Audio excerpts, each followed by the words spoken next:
John, Happy New Year. Welcome back to Crowdsource the Truth. How are you? Thank you very much. I'm well. Happy New Year, Jason. Good to see you again. Yeah, you too. I was trying to make a kind of a casual evaluation of who has the more aggressive social engineers. It's currently a tie between you and David Hawkins. These guys just won't give up, and they have got... Really? Yeah, a lot of really juvenile tactics. It's unbelievable, but I think that's part of the way that they try to hide what they're doing. There's, well, anyway, we don't have to go into that, but you've prepared a pretty interesting show for us today. What do we want to talk about first here in our standard YouTube pre-show, and also just 30 minutes from now when we transition over to our sponsor-exclusive show? We're both on Patreon and Subscribestar now. People can go to patreon.com/IamJohnCullen, patreon.com/crowdsourcethetruth, or subscribestar.com for either of those subheadings and sponsor the show, subscribe to view the sponsor-exclusive content, and keep what we're doing sustainable throughout 2020. What have you got for us tonight, John? Well, what we're going to be taking a look at the bottom of the hour at 5:30 Eastern is some evidence that is in the FIT report. So it's LVMPD official evidence, and it's been in front of us for over 2 years, right? So we've had this evidence from the crime scene, I guess, from the moment the initial FIT report was published. And although the evidence is in the photograph, it's not mentioned. And it's not mentioned by the LVMPD, and it's not mentioned by the FBI. But it's clearly visible. And we're going to take a much closer look at this evidence at 5:30, and the question that we're going to try and ask is this evidence corroborating any other aspects of the case? Is it consistent with other aspects of other evidence? Is this a surprise? Is this evidence something we would expect to see, or is this evidence something that is somewhat a shock to find? And so we're going to take a closer look at that at 5:30. In the meantime, I wanted to talk a little bit about intent. And we've scratched on the surface of intent in the past, and how evidence can be an indication of intent, right? So one of the things that we've talked about in previous shows was the fact that in the FIT report, there's no mention of eye protection for Stephen Paddock. Right. There's no shooting glasses, and if you're shooting at night, you're wearing clear shooting glasses. They're not that different from what you would buy like at a Home Depot or a Lowe's, right, as far as to protect your eyes if you're working on a project or something. So you would wear clear shooting glasses if you were shooting at night. But there's no mention of anything like that in the room. There's also no mention of hearing protection. And there's just simply no way that people are going to fire again and again. It's one of the interesting things about TV and the movies. If on TV and in the movies, every time anybody fired a weapon, they took out their hearing protection, it would just ruin the vibe. But the truth is, if you're firing a gun without hearing protection, you'd go deaf. You basically just damaged your hearing. Yeah. You just don't do that. Yeah. I mean, if you do, you rattle off a couple rounds with no hearing protection, you really damaged your hearing. So you just don't do it. And 1,000 rounds with no hearing protection is absurd. And nobody uses toilet paper or tissue paper. That's also absurd. Certainly no one who came this prepared, supposedly, to do damage. You come prepared. So when we look at this evidence and we look at the intent, the question becomes, what was he intending to do? If he's not intending to fire these weapons because he doesn't have eye protection and ear protection, everybody seems to be jumping to the conclusions that he's selling these weapons. Right. And I'm wondering if he was. Right? A lot of people have also said this looks like a Fast and Furious.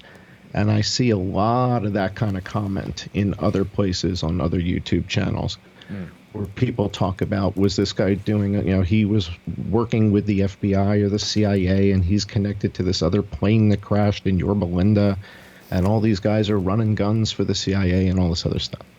And again, it sounds great and it would make a great movie, but it doesn't hold up. And the reason it doesn't hold up is when the CIA or any of these other agencies whose letters that we don't even know, if they're doing an operation like that, they're not using civilian stuff. They're not using stuff that you buy at Walmart. They're not using stuff that you buy at Dick's Sporting Goods. Blue hoses and things like that? Pool noodles? No. I'm talking about the stuff on the weapons. So, in particular, if it's a federal agency, they have access to real machine guns. These are not machine guns, right? Now, what we hear going on during the attack, those are real machine guns. And just about every veteran who has heard it says it sounds like an M249 SAW or that type of weapon, a belt-fed weapon. But we don't see any belt-fed weapons in the room. So there begins some of the cognitive dissonance. But the net of this is, let's go with this concept for a moment, hypothetically, that Stephen Paddock really was working for the CIA or working for the FBI, doing some kind of gun running thing, right? Well, if that was the case, wouldn't the guns that he was selling, A, be sort of all the same brand and model, number one, and then B, wouldn't they be real machine guns? These are semi-automatic weapons that are chambered in a civilian caliber, which is 223, not 5.56 NATO. 5.56 NATO is military. 223 is civilian. These are all chambered in 223. Right, so these are civilian weapons with civilian accessible accessories on them. And then we get into this whole bump stock thing. And again, the bump stock was designed to simulate the machine gun. Why would the CIA be running guns with bump stocks on them that cost $99? Well, I don't know. They have access to real machine guns. Who wants to buy a bump stock equipped gun when you can get real machine guns, and why? So again, this is where the evidence doesn't support this gun running type of concept that this guy was working for the CIA, working for the FBI, and running guns. Not based on the evidence, not based on the fact that he's got a bunch of bump stock equipped AR-15s chambered in 223. That's not consistent with gun running with the CIA. So in other words, when we were doing the Fast and Furious program, those guns didn't have bump stocks on them. That's not what we're doing. So bump stocks are used to simulate the machine gun rate of fire with a regular off-the-shelf AR-15. And so now we get back to intent. We look at this room, we look at the scene, there's a million guns all over the place, right? 24 guns. But maybe more importantly is there's 5,000 rounds of ammunition in the room. That is just an unbelievable amount of ammunition to the left. You're saying. Right, correct. And if you look to the left of the pole there, where the pillar is, to the left of the pillar, so those are stacks of ammunition that went unused, and each one of those has 100 rounds in those. Those are surefire 100-round magazines, and these are rare. You just don't see these. Nobody uses that, and the reason is 100 rounds of ammunition is about $100. First of all, Robert B. says wrong. Both calibers are available. Both calibers are available where and what? Under what circumstances? I don't know. That's what he said. Real machine guns cost over $10K. Never mind the permits. Whoever was shooting was using a bump stock. You can hear it in the cadence of the gunfire. I challenge anyone to listen, is what he says. Okay. So, all right. So whether, yes, you can buy a 5.56 gun, that's not the point. The point is these guns in this room are 223. That's a civilian weapon. Our government wouldn't be trafficking in civilian weapons with civilian bump stocks. That's the point. And if we're doing a gun deal, we're not selling 24 guns. So this just doesn't look like a federally backed gun deal. All right. So we're not questioning whether 5.56 is available to civilians. That's not the question. So whoever brought that up, their comprehension is flawed. The issue here is that these weapons in the room, as specified by the LVMPD, are 223 weapons. The casings that are found are 223 casings supposedly in the room. Right, so that is the issue. Yes, the bore is the same, the case length is the same, but everybody says it's an M249 Bravo. So Phantom F4G, exactly right. Everybody who's in the military says we're hearing an M249, but what we see in the room are bump stock equipped weapons. Right. And so it's just not indicative of that type of a transaction. So now the question is, all right, so let's pull the lens back a second and let's look at what was in the garage. First of all, when the sheriff comes on TV at 1:30 in the morning and says we're looking for 2 vehicles. How does Stephen Paddock, who's quote unquote acting alone, have 2 vehicles at Mandalay Bay? Good point. How does one do that?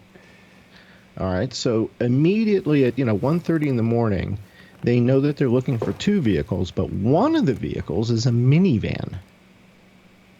Okay? Yep. So we've got the minivan. Now the minivan's got women's clothing in it, right? That's the bag from Angle with the women's clothing, and that looks like a nice cashmere throw or something like that that's sitting on the ground, right? So we've heard in other video footage that there are 3 women who were registered to the room with Stephen Paddock. Angle or Angel? One of those. I don't know I don't know. I would pronounce that Angle, but somebody who's sweeter than me might say Angel. To me, it says Angle. I don't know. Yeah. Tomato. I don't know. We'll have to ask somebody who knows in Vegas. But the net of it is, all right, so this is indication that he had a female with him. But what is Stephen Paddock doing with a minivan? And what else was in the minivan? What else is in the minivan? What did the police tell us they found in the minivan? Anybody? Some explosive thing that he was going to blow up something with. Tannerite. Now, the Tannerite company goes out of business within 90 days of the event. Their main factory burns to the ground.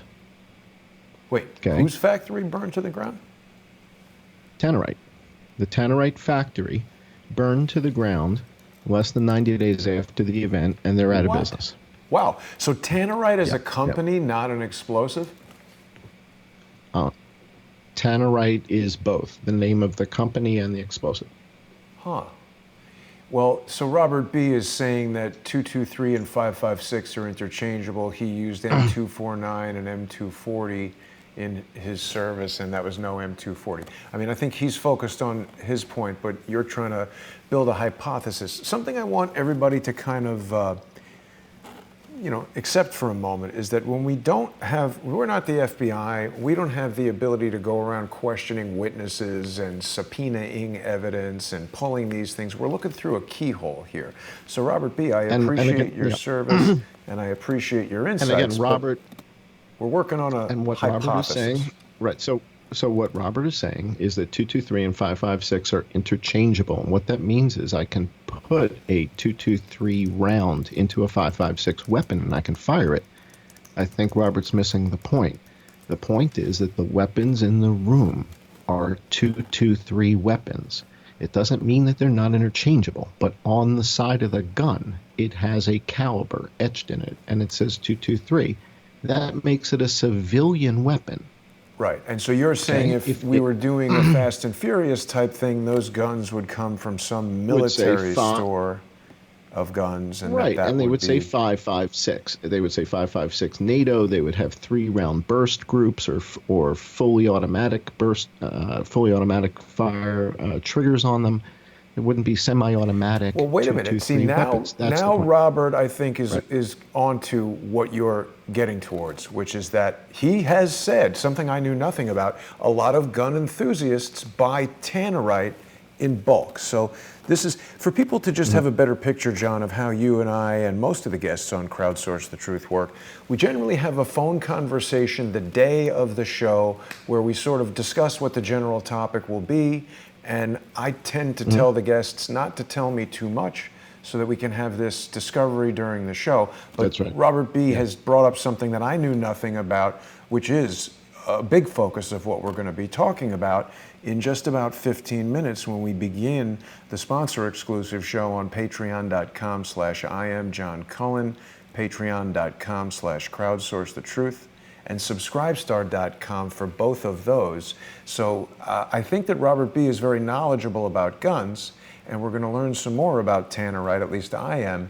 I do want to remind people who are watching us right now, if you're not yet subscribed to the John E. Hoover YouTube channel, make your way over there and familiarize yourself with some of John's previous videos. We've also got a simulcast of the live stream happening there, so there's over 220 people chatting with us right now, and welcome to everybody who is over there. John, we're going to just wrap it up here in a few minutes. Do you have some final thoughts before we get into the deep dive on Subscribestar and Patreon?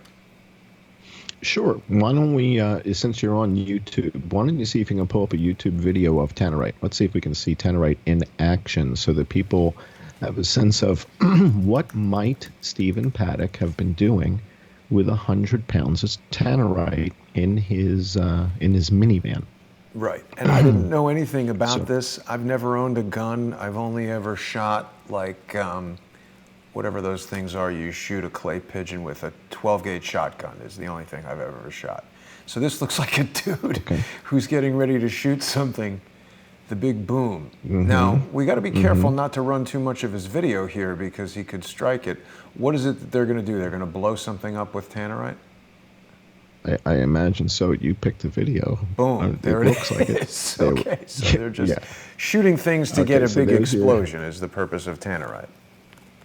Exactly. So now, and you maybe pull up another video. You know, again, this is the purpose here is we're critiquing this and using this for educational purposes to show people what is tannerite and how's it used. Let's pull up another tannerite video. Tannerite is how you spell it. You missing one in. Sorry. And then let's show another one, another example. See if you can find 164 pounds of tannerite. Wow. 164 so is tannerite pounds used for any actual explosive like demolition, or is it just for shooting and having fun and blowing things up? Not that I'm aware of. I think it's only used for shooting and blowing things up because in order for it to activate, you have to shoot it with something that's supersonic. So in other words, if you shot this with like a small pistol at 50 feet or something, it won't ignite. It has to be shot with a supersonic round. So it has to be traveling really quick. So they blow this barn up with 164 pounds, and that's what 164 pounds does. Now, Stephen Paddock has 100 pounds in the car, in the minivan. And so again, the question is, well, what was the intent? Was he necessarily selling these guns, or I'm going to put this out there and just let people think about it. And again, these are suppositions because of what you said a moment ago. We don't have access to all the evidence. We don't have access to all the body cameras. We haven't seen any body camera footage from the police going upstairs to the Four Seasons and vacating the Four Seasons. We've seen none of that footage, right? Yeah. So the question is, he has a minivan. He has 100 pounds of tannerite, and he has 24 guns. Ask anybody who lives in Texas, Alabama, Oklahoma, New Mexico, anybody who lives in the South and the West, if you've got a minivan, 24 guns, and 100 pounds of tannerite, what are you planning to do? You're planning to go out, in this case in the desert, because it's Vegas, and go shoot some tannerite and blow some stuff up. Fill up a jug with And this that's stuff what, and shoot it and have it explode or whatever. yeah, exactly. You tape it to a So this is not watermelon and you something that blow the you watermelon would, up. this is not a substance that you would plant in the hotel and then detonate and blow up the hotel or those Oh, tanks at the whoa, airport or whoa, anything. whoa, whoa, whoa. Well, that all intend, that depends on your intent. If you were looking for explosive material to do, bad things with, this is commercially available and it blows up buildings, as you just saw. It does. So, it's like anything else. A gun in the right hands, a gun in the wrong hands, right? Yeah. Explosives in the right hands can be a lot of fun. Take them out to the desert, stick some in a, beat up old washing machine, and kaboom. Right. And that's how people use tannerite. So the question is, Stephen Paddock has a minivan, 24 guns, and 100 pounds of tannerite.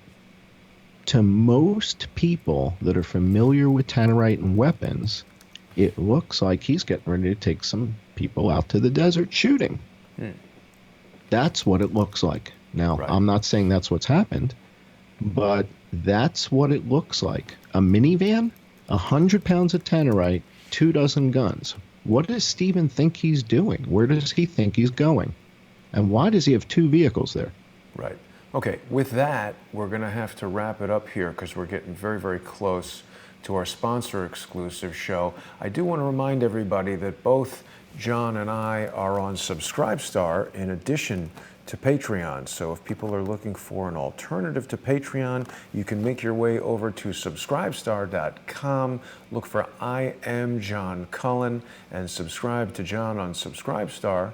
Same thing with Crowdsource the Truth. If you're at subscribestar.com/crowdsource the truth, you can become a sponsor on there. You're going to get access to all of the sponsor exclusive videos, and we'll begin in just about 7 minutes. So John, with that, we'll make a hasty departure here and head over to the sponsor exclusives where we'll get into some of this stuff, and I'm sure you'll share with us some of the answers. Looking forward to it. Thank you, Jason.